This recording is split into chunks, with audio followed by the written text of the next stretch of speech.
Welcome to the Julie Laughton Living Podcast, the place to get advice, tips, and tricks to building the life and luxury home of your dreams with 30-year business owner, designer, and builder, Julie Laughton. It all starts with a good plan.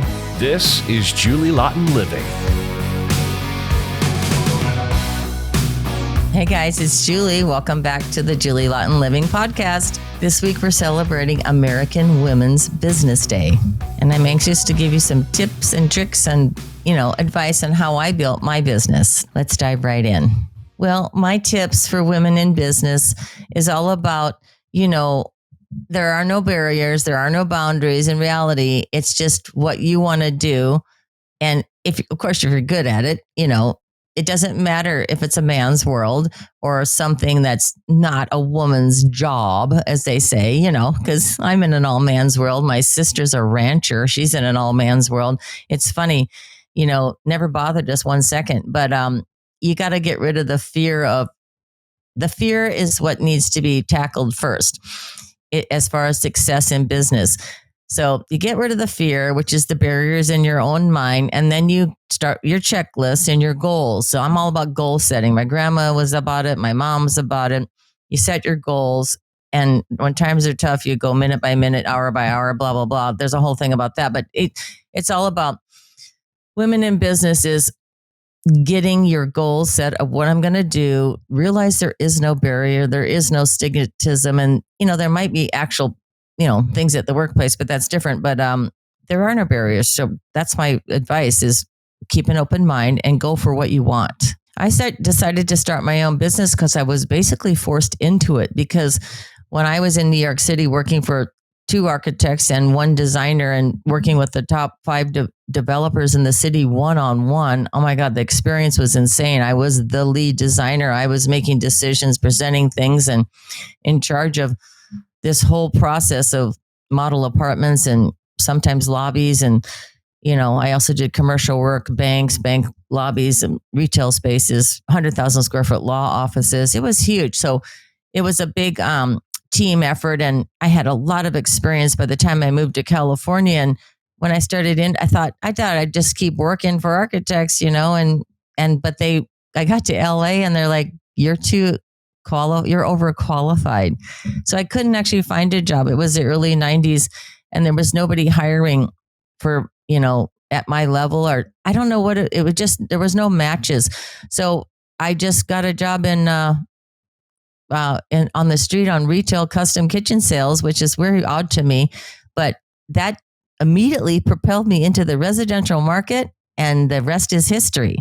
So I was basically, forced to starting my own business through the mishap of not being able to find a job exactly what I was doing in New York, because I just figured I'd keep doing the same thing.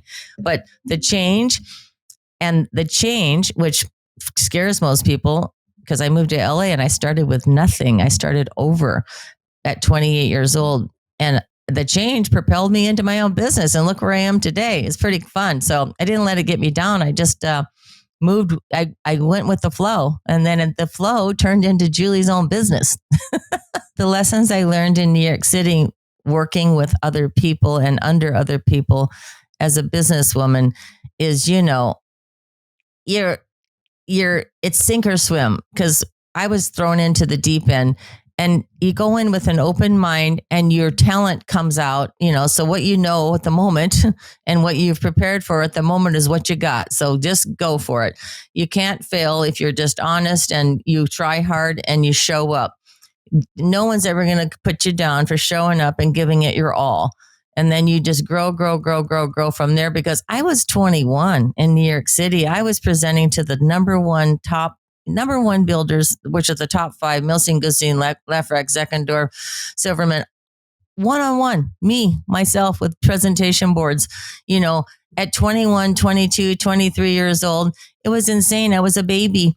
And, I was nervous, but I just kind of blurred out the fact that there's just heavyweights across the table from me. And I just did it because what I knew best was my world of design. And that was easy for me. But being put against powerhouses who were 50-year-old men with 40-story high-rise buildings we were in charge of selling for them was huge. But the point is, it was your talent and what you know is what gets you through, and you can't ever be put down for trying and giving your all. It's about giving it your all. Running my own business has brought out all of my flaws and all of my talents. So what I've learned in the last 30 years of owning my own business and running my own business is really who I am and what works for me and what works for the client and how I mold myself to the client. Because I finally figured out who am I? Because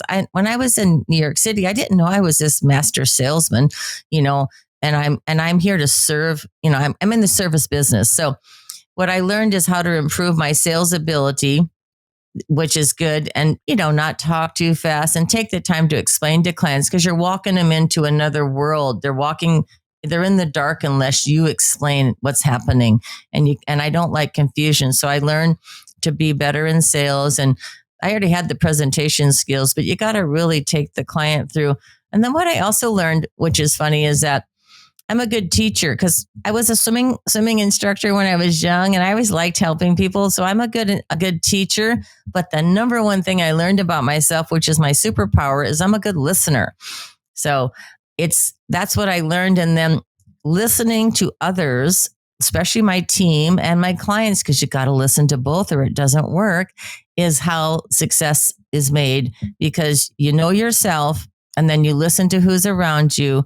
And then you formulate the response and the action, and the team, the process, and the execution is beautiful because everybody's being heard. And, I'm up here like the puppet master and the guy that's conducting the orchestra. So it's fun to have a symphony of events happen, and we have a performance like this every single day. It's like putting on a play every single night. That's what construction is like. Show up. What are we doing? Let's go. We're on. And then we're off at 3:30. It's like every night's a performance, or every day is it a performance. So what I learned about myself is I'm good at that part. I'm a good conductor and a good listener. So it's been fun, because you can't fight who you are, and you can't fight the reality, and you can't fight the other people's personalities. You have to make it work. And everybody's got to be happy in my book, or there's no show. Everybody's got to be happy, down to the guy who sweeps the floor. We want everyone happy. And of course, the clients. It starts with the client.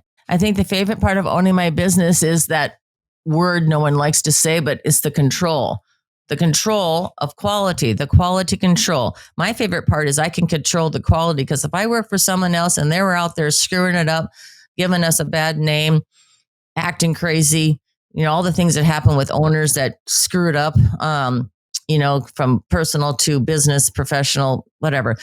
I couldn't do it. I couldn't shine if I knew that someone else was screwing it up. So being in charge of the quality and the performance of the crew and the team, and knowing that I'm actually giving the client 5 stars, what it's about for me. I like to control the quality and make sure that everybody's getting what they should get. All needs are being met. So that's what it's about for me, for being an owner. It's just like walking into the Montage or the Four Seasons or the Beverly Hills Hotel. You feel loved when you walk in the door, and you feel respected from the minute you walk in or the minute you make your hotel reservation. You're taken care of. That's the experience I've always strived for every single client. So if they can't figure out how I do it, that's how I do it. I copy a 5-star hotel experience. And that's what it's about. From the first person that contacts you to the last person, it's an experience. Well, my biggest tips for women in business is stay strong, know who you are. And like me, it doesn't matter if it's a man's world or whatever. Just get rid of that fear and that stereotype and keep moving and doing what you do best, because everybody multitasks. Everybody's either a wife, a mother, a sister. There's all this stuff going on, especially women if you have kids, but it's all about focusing on what you're good at. Your job and your profession is your talent, is your superpower. Focus on your superpower and make it happen. That'll do it for this week. And thank you for joining me. And I'll see you next week right here on the podcast. And until then, happy American Businesswoman's Day. Thank you for joining us for this episode of Julie Laughton Living. For more information or to connect with Julie one-on-one, visit julielaughtonliving.com. And don't forget, it all starts with a good plan.